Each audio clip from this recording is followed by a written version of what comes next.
লাগে। 3 দিন তবলিগ জামাত করে, 3 দিন তবলিগ জামাত করে তুমি মনে করো আমি বিশাল বড় পণ্ডিত হয়ে গেছি।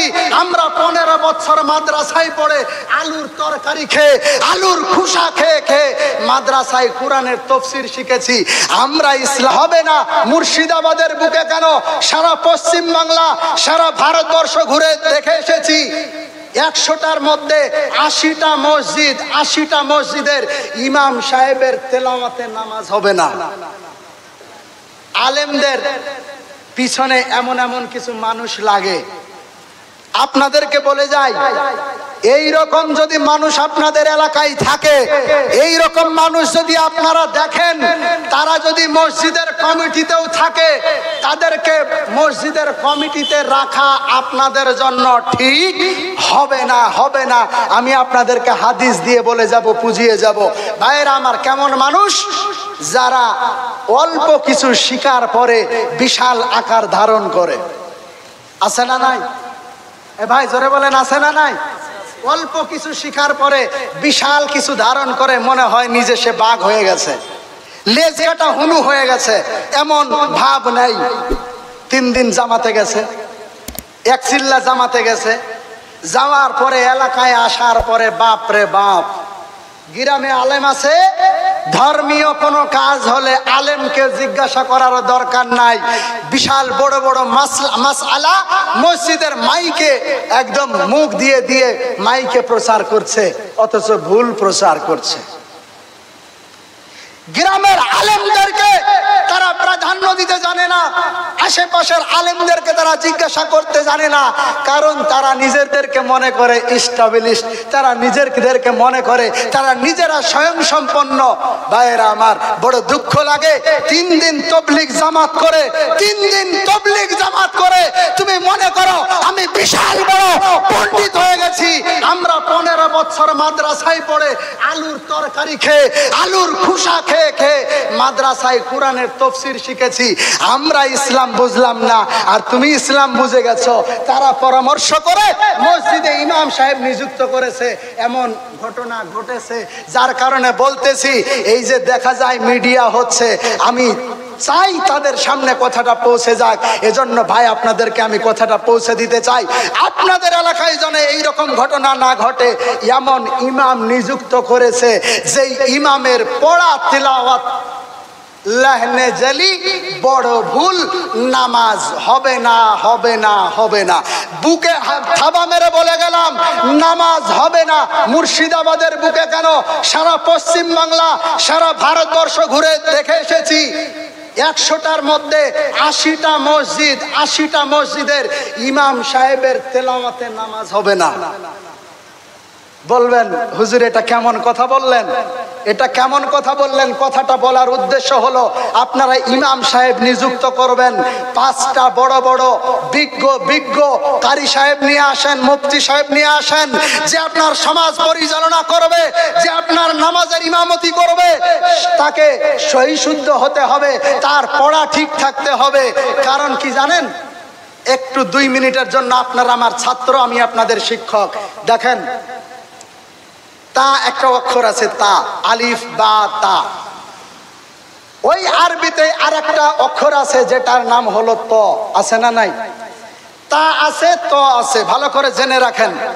তা আর ত, এই দুইটার মাখরাজ হলো জিহবার আগা আর এই উপরের দাঁতের পেটের মধ্যখান থেকে, পেট থেকে লেগে তা, ত, দাল, এই 3টে অক্ষর বের হবে। শুধু বোঝার জন্য এতটুকু আপনাদেরকে বলি, 3টে অক্ষর একটা মাখরাজ থেকে বের হবে, একটা জায়গা থেকে বের হবে।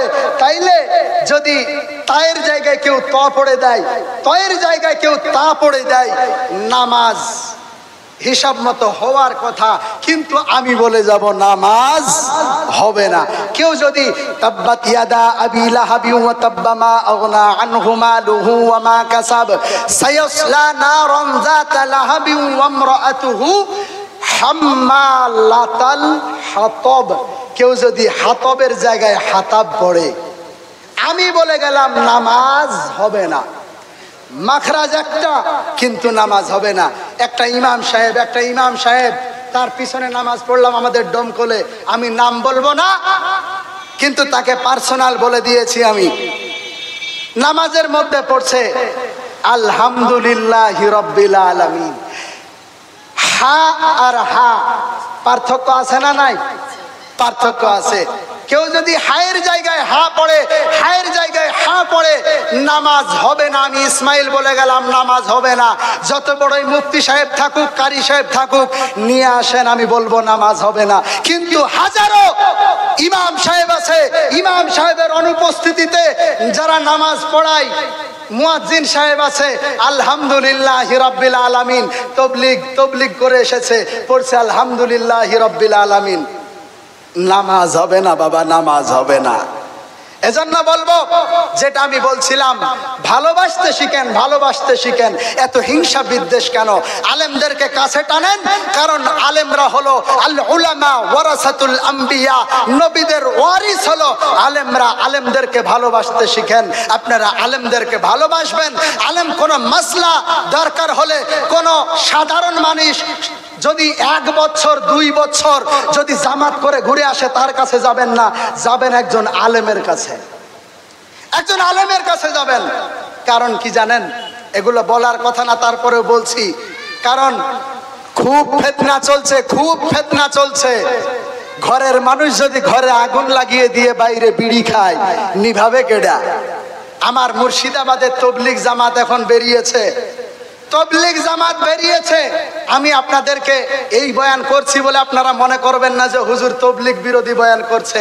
আমি এক তবলিগি আলেম, আমিও তবলিগ করি, আমিও তবলিগ করি, আমিও 3 দিন যাই, 40 দিন যাই।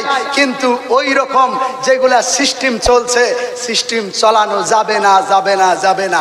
এক জায়গায় দেখলাম একজন 2 সাল লাগিয়েছে, শুনলাম সাউথ আফ্রিকা থেকে জামাত করে এসেছে, সাউথ আফ্রিকা, আমার নদিয়া জেলাতে বাড়ি। তার সঙ্গে এক হাফেজ সাহেব, নতুন হাফেজ, কোরআনের হাফেজ হয়ে জামাতে গেছে। সকালবেলা, এগুলো বলার কথা না, তারপরেও বলছি, তার পর্যন্ত যদি কথাটা পৌঁছাই, নিশ্চয় সে শুধরে যাবে। এমন ঘটনা যাতে ভবিষ্যতে না ঘটে, এজন্য আমি আপনাদেরকে বলে দিয়ে যাই। 3 দিনের জামাতে এসেছে, ঘটনাক্রমে মসজিদে আমি গেছি, সকালবেলায় দেখছি ওই জায়গায় বিশাল মারামারি। কার সাথে? হাফেজ সাহেবের সাথে। আর একজন সাধারণ মানুষ যে 2 বছর ওই সাউথ আফ্রিকায় তবলিগের জামাত করে এসেছে, তার সঙ্গে মারামারি। হাফেজ সাহেবকে কপালে মেরে ফুলিয়ে দিয়েছে। আমি জিজ্ঞাসা করলাম ঘটনা কি?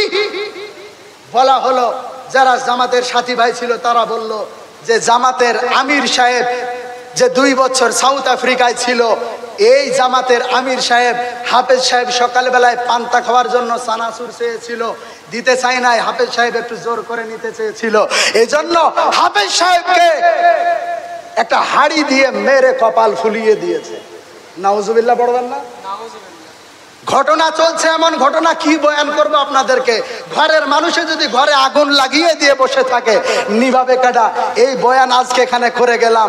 কালকে কিছু মানুষ আছে, আপনারা দেখবেন সকালবেলায় ইসমাইলের নামে গুজুর গুজুর বাস চলবে।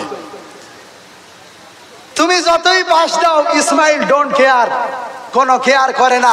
কারণ সত্য কথা বলে যাব, যদি তুমি আজকে সাগরপাড়ার থানার পুলিশ নিয়ে এসেও যদি আমাকে ধরিয়ে দাও,